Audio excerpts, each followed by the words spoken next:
소중한 나.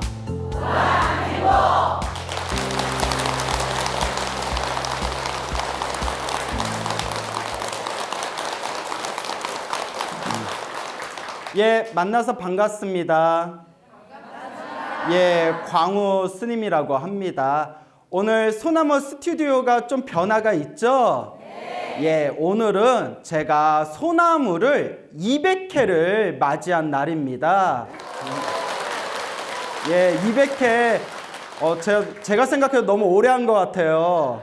자, 그래서 200회를 맞이해서 제가 숙식을 하고 있는 이 화계사에서 오늘 또 특별한 자리를 가지게 되었습니다. 여러분, 제가 200회 정도면 한 4년 정도 한 거거든요. 한 몇 년 했다고요? 4년을 했는데 아직도 소나무 광팬이라고 자처하시는 분들 중에서 스님 어디에 계세요? 라고 물어보는 분들이 아니 방송에서 그렇게 내가 화계사에 있다고 몇 번을 말했는데 아직도 광우 스님은 어디 사십니까? 아직도 물어보시는 분들이 계세요. 광우 스님은 어디에 있다? 예. 자, 서울 수유동, 강북구 수유동 삼각산 아래 화계사에 있습니다. 설마 오늘 또 이렇게 이야기했는데 또 광우 스님 소나무 광팬이란 분이 또 몇 달 후에 스님은 어디 사십니까? 또 이러시는 건 아니겠죠? 자, 그래서 오늘의 주제는 진실되게 수행하자입니다. 어떻게 수행하자? 진실되게 수행하자라는 주제로 오늘 여러분들에게 재미난 이야기를 들려드리고자 합니다. 여러분, 우리 삼보사찰이라고 있잖아요. 삼보사찰하면 어디를 이야기하죠? 예, 불보사찰, 통도사, 법보사찰, 해인사, 승보사찰, 송광사. 자, 요 순천 송광사에 옛날부터 전해져 내려오는 이야기입니다. 순천 송광사에 오랜 옛적에 어느 큰 스님이 계셨대요. 큰 스님이 계셨는데 옛날부터 참선에 아주 오랫동안 참선을 하셔서 마음이 밝으신 스님을 선사라고 부릅니다. 뭐라고 부른다? 선사라고 부르고요. 그리고 계율을 아주 잘 기시는 청정한 율사 스님을 율사라고 부릅니다. 뭐라고 부른다? 율사, 계율을 잘 지키는 스님.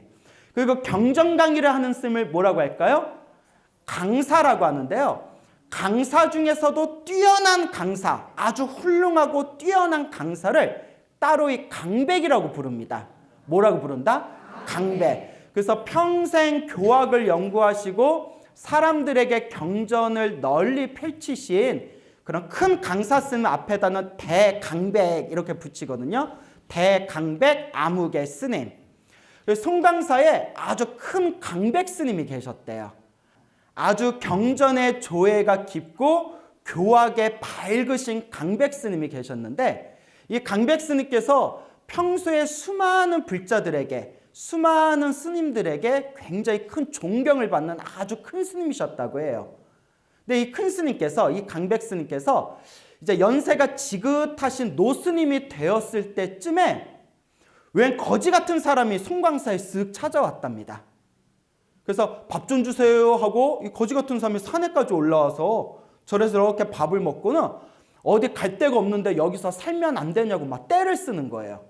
이 절에서 그렇잖아도 일손도 좀 필요하다 싶어가지고 그 사람에게 방 하나 이렇게 준 뒤에 하루하루 이제 먹을 거를 이렇게 주면서 거기서 절에서 허들렛 일을 이제 도와주면서 그 이제 거지 같은 사람이 이제 하루하루 날을 보내게 됐는데 이 사람은 되게 착해 보이고 좋아 보여요. 아주 순수해 보이는데 근데 약간 좀 모자른 것 같아요. 약간 모지른 사람 있잖아요. 그냥 일을 시켜도 그냥 실실 허허 실실 웃고 밥을 줘도 허허 실실 웃고 야 너 바보냐? 욕을 해도 허허 실실 웃고 사람이 막 욕하고 때려도 허허 실실 웃던 그런 이제 바보 같은 사람이 있었는데 그래서 사람들이 너 이름이 뭐냐 하면 이름도 모른대요. 성도 몰라, 이름도 몰라, 자기 고향도 모른대요. 그래서 야 사람은 참 착한데 정말 좀 모질이구나 해가지고 절에서 일을 시키려면 이름이 있어야 되잖아요. 그래서 이름을 무용이라고 지어졌대요. 뭐라고 지어졌다? 무용이. 없을 무자 쓸용. 쓸모가 없다. 쓸모가 없다 해가지고 이제 무용이라고 지어졌대요. 아마 누가 장난으로 져줬나 봐요.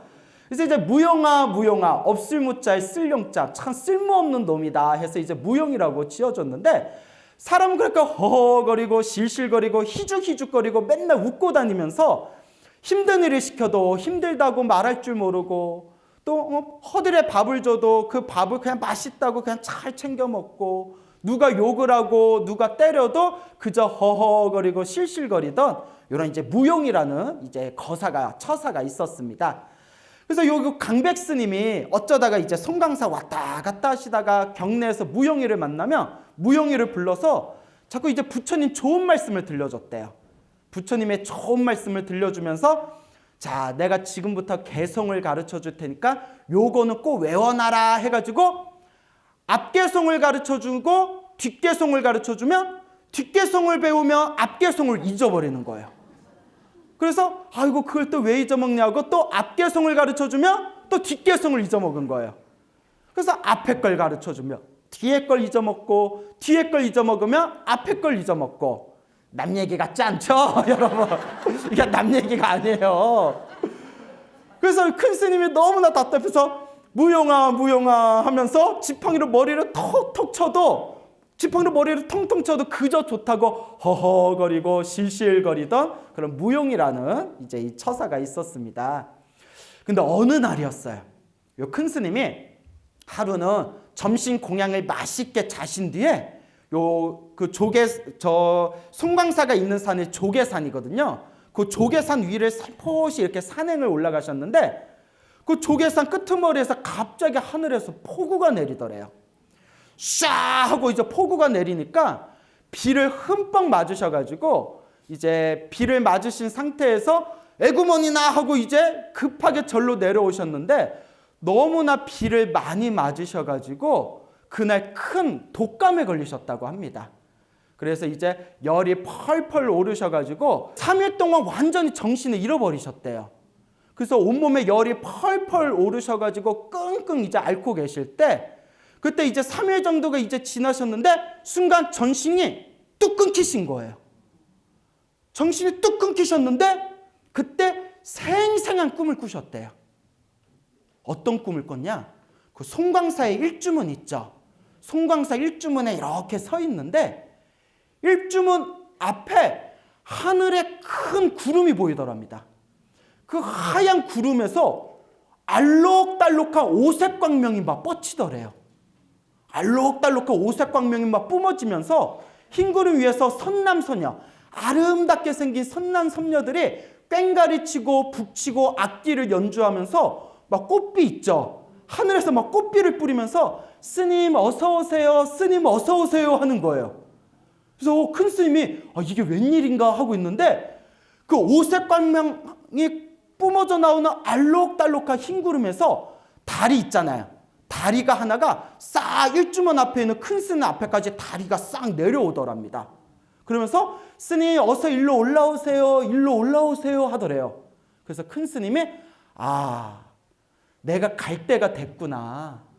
내가 독감에 걸려서 3일 동안 정신이 비몽사몽이었는데 내가 이제 나이가 돼서 이제 갈 때가 됐구나. 내가 그동안 수행을 열심히 해서 하늘색에서 나를 데리러 왔구나. 그리고 흐뭇한 마음으로 다리를 1계단, 2계단, 3계단 올라가서 다리 중간까지 딱 올라가는데 갑자기 하늘에서 으악 하는 소리가 들리더래요. 고함 소리가 으악 하는 소리가 들려서 순간 으악 하는 고함 소리에 자기도 모르게 눈을 번쩍 떴대요. 큰 스님이. 스님이 눈을 번쩍 뜨니까 구름도 없고 뭐 다리도 없고 오색광명도 없고 선남선녀도 없고 뭐 아무것도 없는 거예요. 그래서 이게 뭐지 하고 이렇게 정신을 차려서 딱 보니까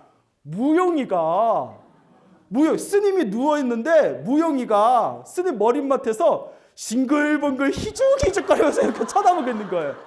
무용이가 무용아 너 뭐네 이러고 있는데 가만히 생각해 정신을 차려보니까 그 고함 소리가 누구 소리더라? 무용의 고함 소리인 거예요.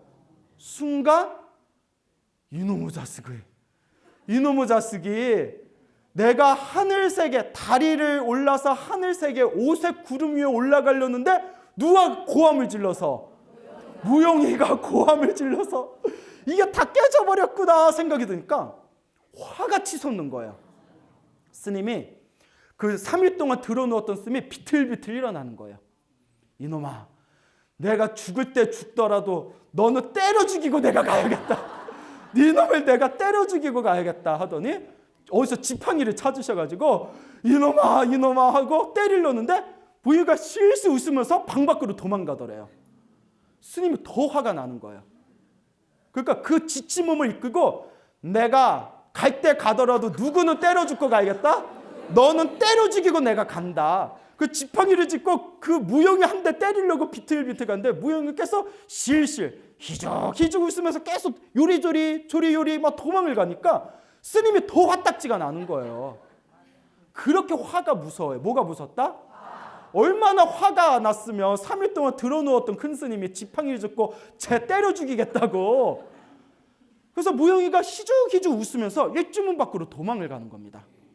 그러니까 그 큰 스님도 독해. 그 아픈 몸을 이끌고 무용이 때려 죽이겠다고 그냥 비틀비틀 이제 무용이한테 갔는데 일주문 앞에서 무용이가 딱 멈추더래요. 멍하니 하늘을 쳐다보더래요. 그러니까 큰 스님이 이제 요놈 잡았다고 이제 때리려는데 얘가 또 가만히 멍 때리고 있으니까 괜히 또 스님도 이상한 거예요. 야, 도망가려면 멀리 가든가 왜 또 그러고 있어 이놈아 하고 봤는데 그 자리가 꿈에서 본 그 자리예요. 일주문에 앞에 구름이 나타난 자리 있잖아요. 그 자리에 무용이가 이렇게 멍하고 때리고 있는 거예요. 그래서 무용아 뭐하냐? 맞을래? 뭐하냐? 도망가다가. 근데 무용이가 갑자기 하늘을 멍하니 쳐다보더니 긴 나무 있죠? 크고 긴 나무 위에 막 올라가더래요. 나무 위에 막 올라가더랍니다. 그래서 무용이 저놈이 미쳤나? 저다 떨어지면 어쩌려고? 근데 무용이가 막 올라가더니 막 꼭대기까지 올라오더니 가만히 보니까 위에 새 지붕이 있는 거예요. 지붕에다 손가락을 넣어서 뭘 부스럭부스럭 거리더니 뭐 주먹을 쥐고 또 밑으로 쓱 내려오는 거예요. 그 스님이 무용아 뭐 하는 거니? 하니까 주먹을 쓱 내미는 거예요. 그 무용이가 손바닥을 딱 피는데 새 알이 있어요. 그 스님한테 알을 주는 거예요. 그 알을 이렇게 받아보니까 알이 골았어요. 그 새 알 고른 걸 보면서 이거 왜 주지? 나 몸이 아프니까 이제 살만 먹으란 뜻인가? 왜 주지? 하고 딱 봤는데 새 알, 골아버린 새 알의 껍질이 알록달록한 거예요. 눈치챘습니까? 눈치 빨라 이럴 때는. 스님의 온몸에 소름이 쫙 끼치는 거예요. 그 새알 껍질에 알록달록한 그 색깔이 꿈에서 봤던 알록달록한 구름의 오색 광명하고 똑같은 거예요. 우리 새알 껍질 보면 막 이렇게 좀 고른 거 보면 뭐 퍼런 것도 있고 그러잖아요. 알록달록하잖아요. 그게 꿈에서 봤던 선남선녀가 악기를 연주하고 꽃을 뿌리면서 스님 어서 오세요, 스님 어서 오세요 했던 그 구름하고 똑같은 오색의 빛깔인 거예요. 순간 소름이 쫙 끼쳐가지고 무용이를 딱 쳐봤는데 무용이는 그새 또 절 안으로 또 도망가는 거예요. 그래서 무용아 얘기 좀 나누자 하는데 스님이 너무 힘든 거예요. 그래서 이러다 나 진짜 죽겠다 싶어서 일단 방으로 가셨대요. 방으로 가셔가지고 하룻밤 푹 자고 그 다음날 눈을 떴는데 기적같이 몸에 기력을 되찾은 거예요. 그래서 일어나자마자 누구부터 찾았겠어요? 무용이 어딨냐 하니까 아무도 못 봤대요. 그래서 공양간에 가가지고 공양간 보살님들한테 무용이 어딨어 하니까 우리 무용 쳐서 또 혼자 실실 웃으면서 저 산 위로 올라가던데요? 그래? 그런데 그날 이후로 산 위로 올라간 무용이가 다시 나타났다 안 나타났다? 더 이상 나타나지 않았더라. 큰 스님이 이제 그 골아버린 새알을 앞에다 놓고 가만히 명상에 들으셨대요. 방 안에서. 이게 무슨 뜻인고? 이게 무슨 뜻인고? 이게 무슨 뜻인고? 그때 마음에서 딱 짐작이 되는 게, 내가 그때 3일 동안 심한 열병을 앓았을 때, 순간 정신이 뚝 끊겼을 때, 사실 내가 목숨이 끊겨서 내 혼이, 내 식이, 내 업식이 어디로 들어갈 뻔했는데?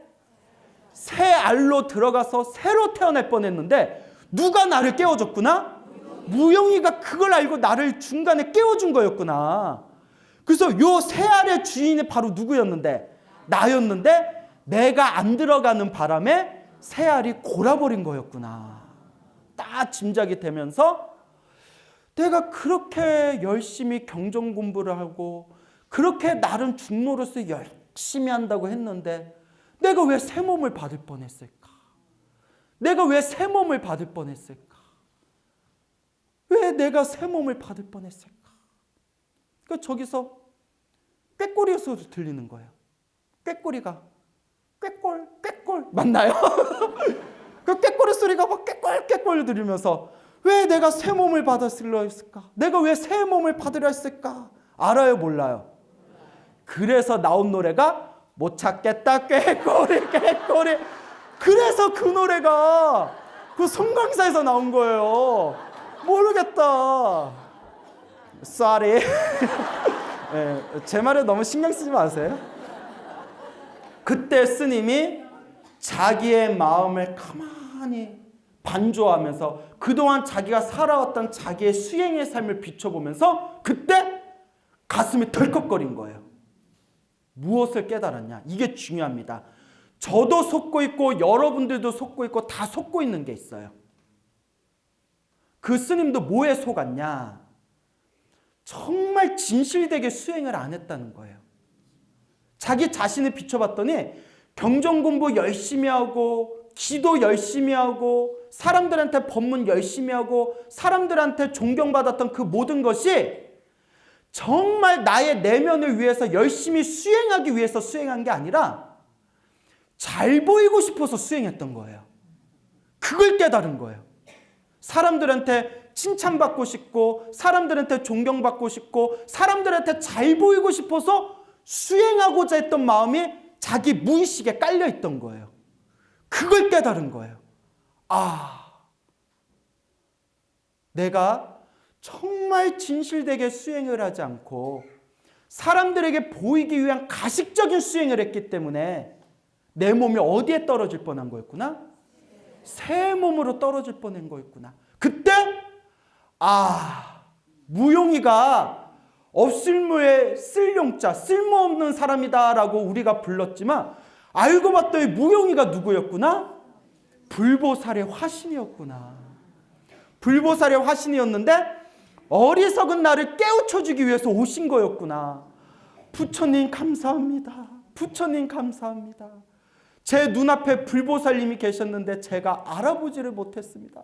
불보살님 감사합니다 하면서 눈물을 주르륵 주르륵 흘렸다고 합니다. 그 뒤에부터 이 스님께서는 그날부터 마지막 말년에 정말 진실되게 수행하셨대요.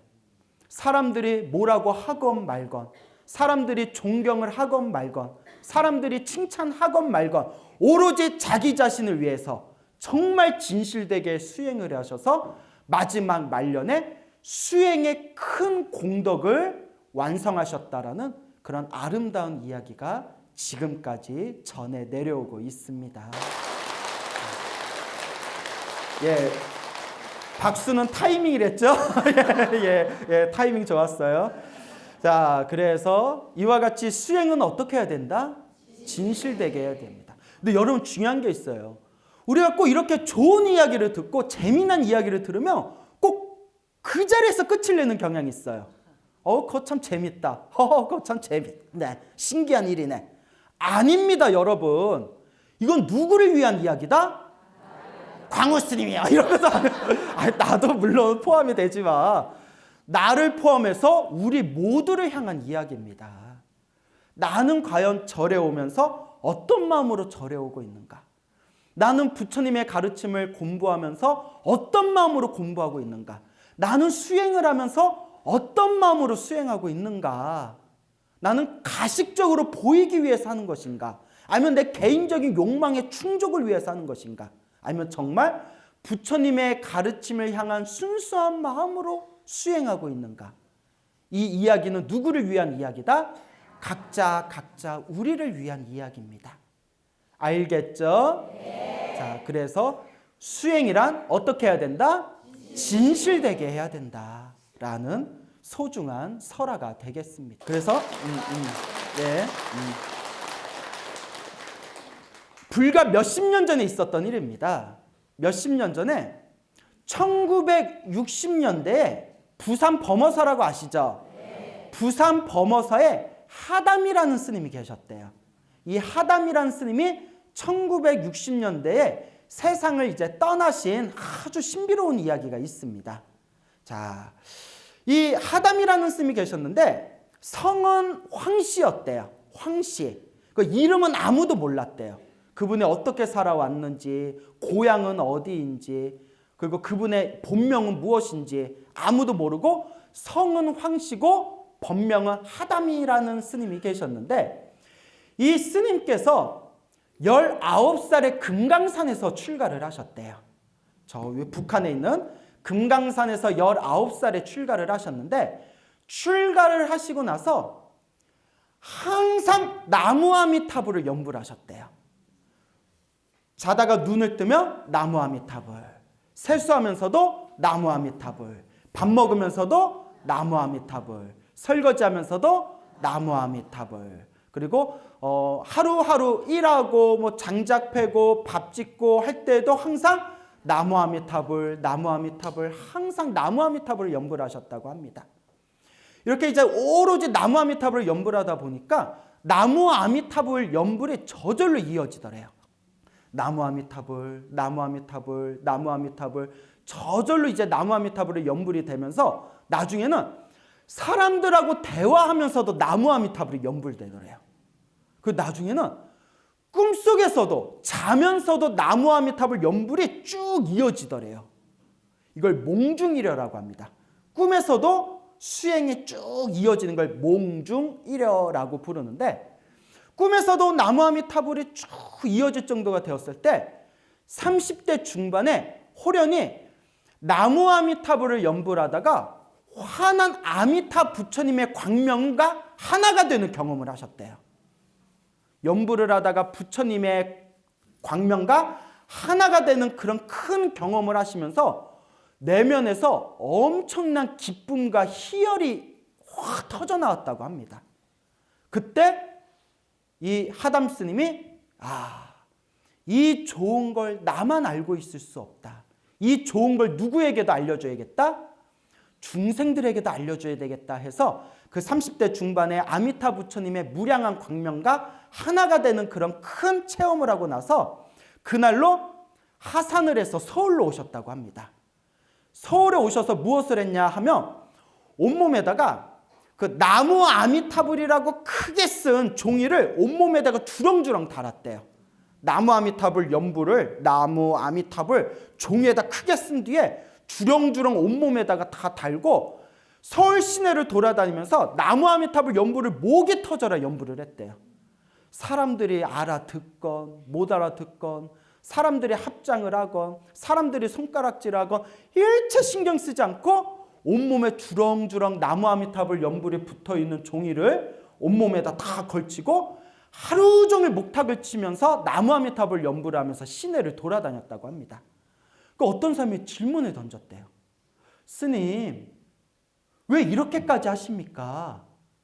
이렇게 시내를 다니면서 연불을 하면 떡이 나옵니까? 쌀이 나옵니까? 왜 이렇게까지 하시는 겁니까? 하니까 이 하담 스님 하시는 말씀이 누구든지 눈으로 나무 아미타불을 보거나 귀로 나무 아미타불을 귀로 소리로 나무 아미타불 연불 소리를 듣기만 하더라도 그 사람은 부처님의 가르침과 인연을 맺게 될 것입니다.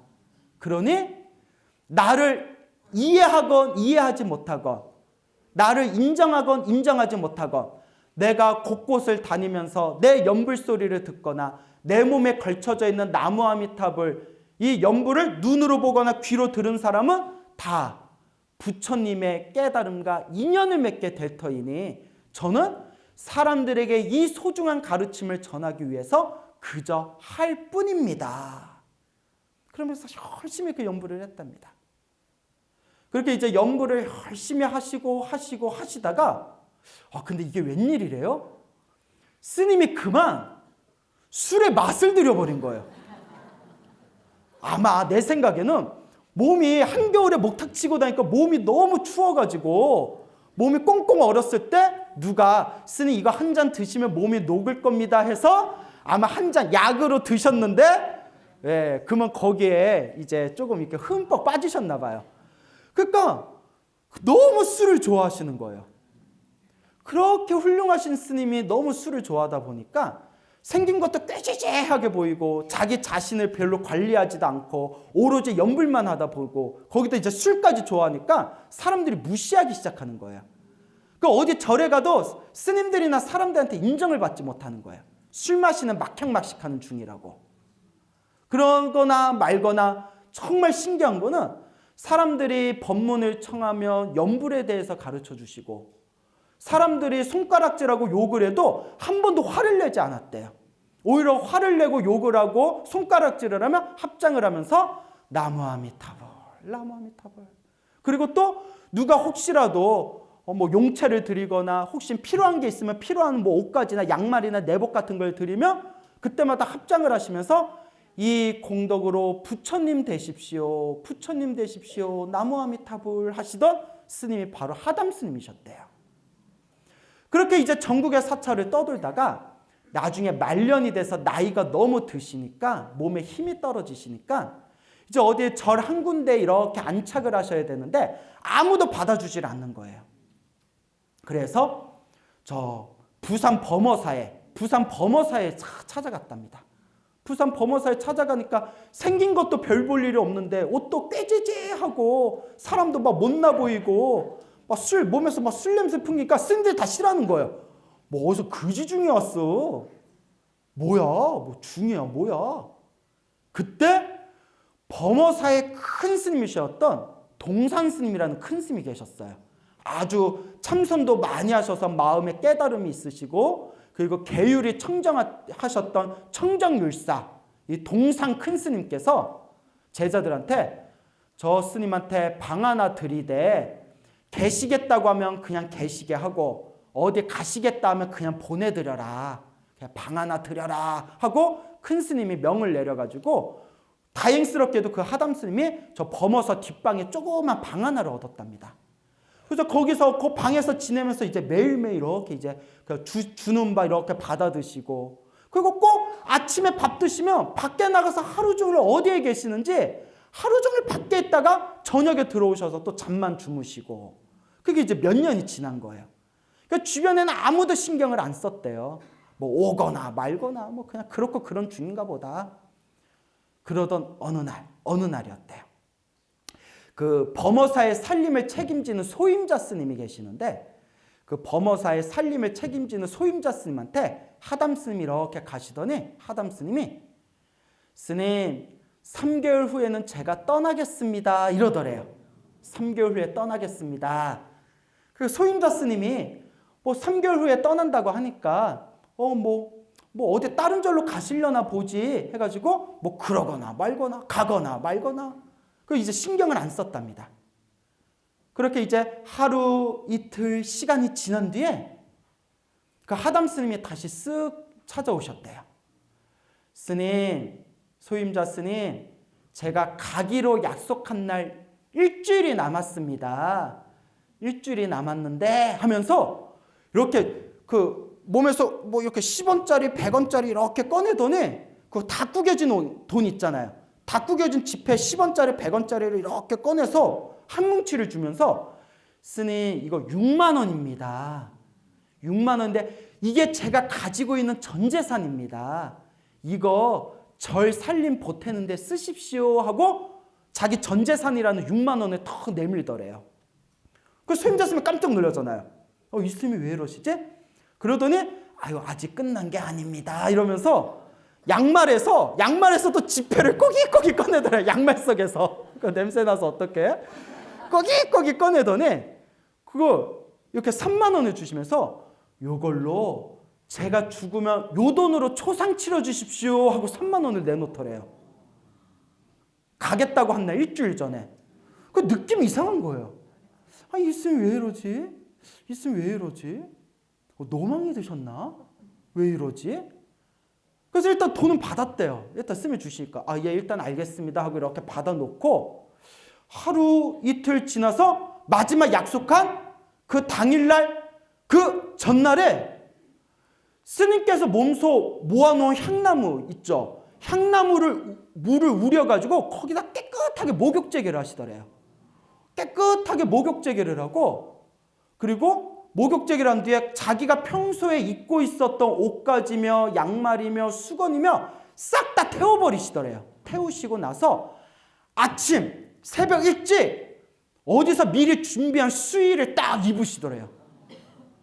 그걸 소임자 스님이 가만히 이상해서 가만히 관찰을 해보고는 이거 뭔가 사단이라도 날려나 보다 해서 그 범어사의 젊은 스님 3명을 옆에다 붙여줬대요. 오늘 하루 동안 무슨 일이 있는지 스님을 잘 옆에서 모셔라. 뭐가 심상치가 않다. 그 큰 스님이 이제 옷까지 다 태워버리고 수의 입고 다 방 안에 있는데 딱 10시가 됐대요. 땡, 땡, 땡. 이거 땡 10번 달 필요 없죠? 네? 넘어갑시다. 10번 소리가 땡 울렸을 때 하담 스님이 수의를 입은 채 다 누워서 나는 이만 가겠소 이러는 거예요. 그때 옆에 붙여두었던 젊은 스님 중에 스님 한 명이 이 스님이 왜 이런가 이래서 갑자기 장난기가 생겨서 농담조로 스님 지금 부처님 사시맞이 올릴 시간입니다. 그렇죠. 10시.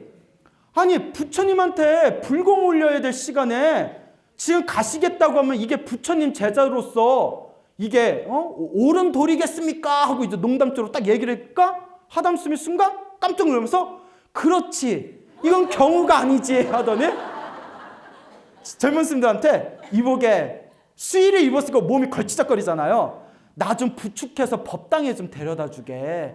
법당에서 부처님께 마지막 사시맞이는 내가 올리는 거 내가 보고 가겠네. 그 젊은 스님들이 이제 막 궁시렁 가서 이제 옮겨드리겠죠. 이제 부축해가지고 수의를 입었으니까 부축해서 이제 법당에 뒤에 탁 앉아서 이제 사시맞이가 다 끝났답니다.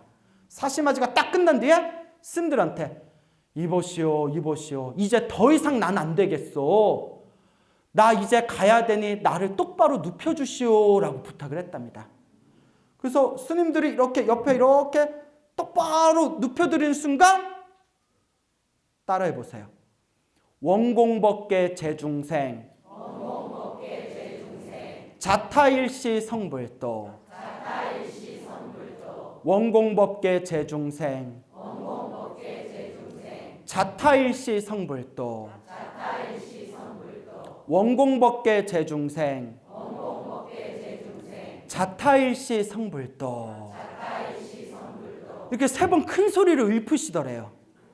원하옵건대 법계 이 모든 이 세계에 일체 모든 중생이 자타일시 성불도 나와 남이 일시에 다 함께 뭐하여지이다? 성불하여지이다. 불도를 이루어지이다.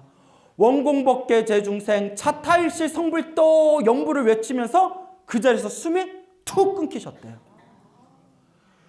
그 순간 젊은 스님들도 놀라고 이 소문이 그냥 쫙 퍼지면서 그 절의 스님들이 다 놀라고 그때 그 소임자 스님이 그 소식을 듣고 그 자리에서 땅을 치고 통곡을 했대요.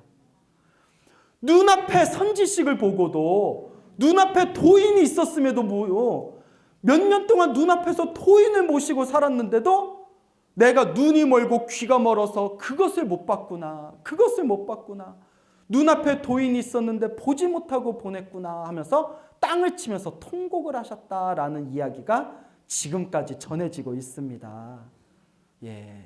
자, 그래서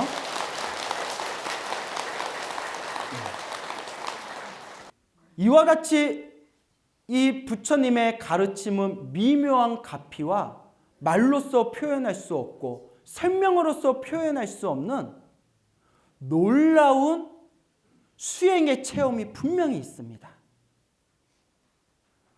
우리가 수행을 한다는 것이 과연 무엇을 뜻하는 것일까요? 남에게 잘 보이기 위해서? 혹은 그냥 내 자식 새끼 잘 되라고? 그냥 우리 가족만 잘 먹고 잘 살라고?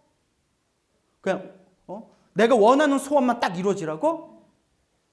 물론 그것을 위해서 기도하는 것도 나쁜 건 아닙니다. 어쨌거나 절에 와서 기도하는 것은 부처님의 가르침과 인연을 맺을 수 있는 소중한 법의 인연입니다. 하지만 과연 부처님께서 우리들에게 진정으로 가르치시고자 했던 진정한 수행의 의미가 어디에 있을 것인가? 오늘 여러분들에게 들려드렸던 이 이야기는 그냥 재밌고 신비한 이야기다라고 듣고 그저 흘려버릴 게 아니라 과연 그분들의 거울로 삼아서 나는 지금 어떻게 수행하고 있는가라는 끊임없는 자기 반성의 귀감이 되어야 됩니다. 실제로 우리 주변에는 알게 모르게 실제로 엄청난 도인들이 있을지도 몰라요. 그런데 내 눈이 멀고 내 귀가 멀면 보인다 안 보인다? 어쩌면 지금 여기에도 저보다 수준이 훨씬 높으신 분이 딱 하니 앉아서 그래 말은 잘한다 이러고 계실지도 몰라요. 어쩌면 여러분들을 가장 힘들고 괴롭게 하는 그 사람이 실은 여러분들 공부시키려고 온 도인일지도 몰라요. 스님, 나 우리 남편 때문에 못 살겠어요. 오늘부터 이렇게 생각해 보세요. 남편이 혹시 숨은 도인이 아닐까? 나 수행시키려고 온 게 아닐까? 저러다가 죽을 때 원공 먹게 제중생 자타일시 성불도 그러고 죽는 거 아니야? 수행은 진실해야 됩니다. 이런 이야기가 옛날 이야기 같죠? 이런 이야기가 다 옛날 속에 전해 내려오는 그냥 뻥튀기 이야기 같죠? 티베트 불교가 중국의 탄압을 받아가지고 남인도 다람살라로 이제 만명정부가 세워졌습니까? 그렇죠? 그래서 이제 다람살라를 중심으로 해서 그 남인도에 그 티베트 불교 대학이 크게 흥성하고 있습니다. 그래서 한국의 스님들 중에서도 그 남인도에 있는 티베트 불교 대학에 유학을 가가지고 열심히 공부하는 스님이 많으세요. 그 중에 제 도반 스님이 티베트에서 지금 10년째 공부하고 계시는 스님이 계세요. 10년째. 여러분, 남인도 다람살라에서 3년 이상 버티면 독하다는 소리 듣는데요. 기후가 우리하고 너무 다르고 너무나 환경 조건이 열악해서 3년을 살면 저 스님 독하다 소리 듣는데요. 한국인들이. 근데 거기서 10년을 공부한 스님이 계세요. 어느 날 이제 그 스님을 우연히 만났는데 차 한잔 마시면서 이런저런 얘기를 하다가 제가 질문을 던졌어요. 거기에도 뭐 요새 도인들이 있냐? 도인들이 좀 있냐? 여기서 말하는 도인은 이제 수행의 성취가 깊은 분들을 뜻하는 거예요. 그 스님이 웃으시면서 아유 내가 그런 걸 어떻게 알아요? 내 수준이 낮은데 내가 그걸 어떻게 알아요? 하면서 근데 스님 몇 년 전에 자기가 있는 불교대학, 자기가 공부하는 불교대학 옆방에 어느 노스님이 계셨대요. 친하게 지낸 노스님이 계셨대요. 오며 가면 서로 인사하고 티베트 노스님이 계셨는데 정말 평범한 너무나 평범한 그냥 성격 좋아 보이는 노스님이 한 분 계셨대요. 너무나 그냥 시골에서 보는 성격 좋은 노스님들 있잖아요. 그냥 성격이 좋으신 평범한 노스님이 계셨는데 그 스님을 몇 년을 알고 지냈대요. 몇 년을 알고 지냈는데 한 번도 공부에 대해서 얘기를 잘 안 하시더래요. 그냥 평범한 이야기. 뭐 날씨가 좋죠. 아유 뭐 식사는 잘 하셨어요. 아유 뭐 공부하는데 건강 잘 챙기세요. 그래서 성격 좀 평범한 노스님이 계셨는데 몇 년 전에 돌아가시기 한 일주일 전부터 자꾸 짐 정리를 하시더래요. 짐 정리를 하시고 책 같은 것도 사람들이 나눠줄 사람 있으면 나눠주고 옷 같은 것도 오래된 거 있으면 누구 주거나 태워버리고 깨끗하게 짐 정리를 하시더니 그날 일주일이 지난 그날 깨끗하게 목욕을 하시고 가장 깨끗한 새 옷을 입으신 뒤에 딱 앉은 채 돌아가셨대요. 바로 친하게 지내던 노스님이.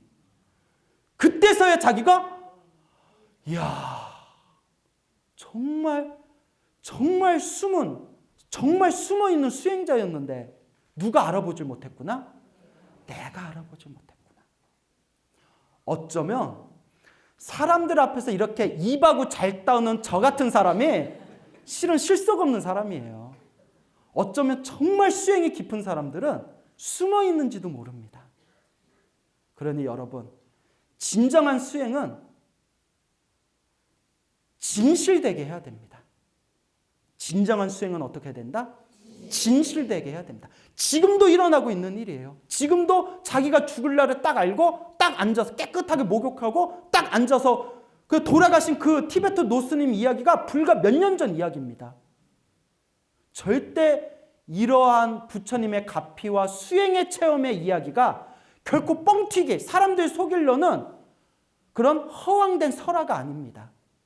실제로 있었을 법한 일이고 실제로 있었던 일들이었고 실제로 우리들을 더 열심히 수행하라고 경책해주는 큰 스님들의 가르침입니다. 그래서 제가 항상 좋아하는 이야기가 있습니다. 이번 생에 사람으로 태어나기 어렵고 부처님의 법을 만나기 어렵다. 이번 생에 우리가 사람으로 태어났고 이번 생에 우리가 소중한 부처님의 법을 만났으니 여러분, 우리 어떻게 수행해야 된다?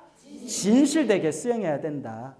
그래서 올바로 수행하려면 반드시 법문을 많이 들어야 됩니다. 어떻게 해야 된다? 네. 그래서 경전에도 문사수라고 나옵니다. 들을 문, 많이 들어야 된다. 첫 번째가 많이 들어야 된다는 거예요.